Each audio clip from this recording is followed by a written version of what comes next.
China to sanction U.S. officials for nasty behavior over Taiwan International World.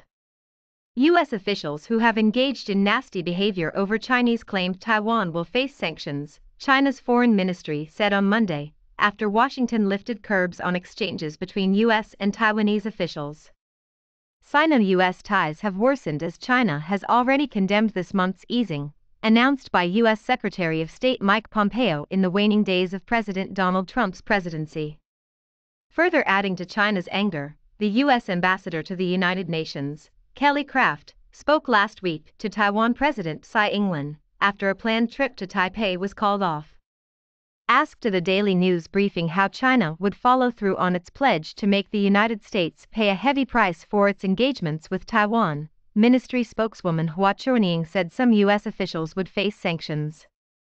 Owing to the wrong actions of the United States, China has decided to impose sanctions on responsible U.S. officials who have engaged in nasty behavior on the Taiwan issue, she said, without elaborating.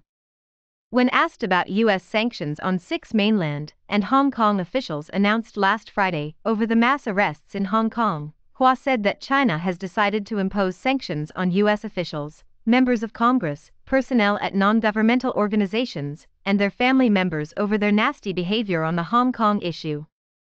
China said last month it would sanction U.S. individuals as a reciprocal response to the U.S. sanctions on more than a dozen Chinese officials.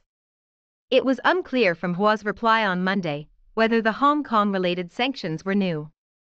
Hua also did not specify the names of the U.S. officials under sanction and the nature of the sanctions.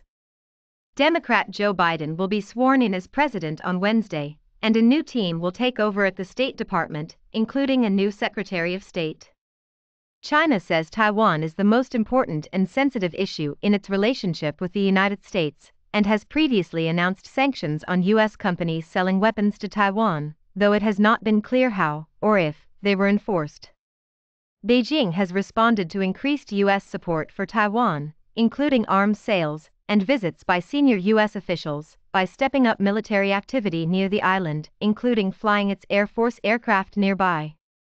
Relations between the United States and China, the world's 2 biggest economies, have plunged to their lowest level in decades, with disagreements on issues including Taiwan, Hong Kong, human rights, the coronavirus pandemic, the South China Sea, trade and espionage. China last year unveiled sanctions on 11 U.S. citizens, including lawmakers from Trump's Republican Party, in response to Washington's sanctions on Hong Kong and Chinese officials accused of curtailing political freedom in the former British colony.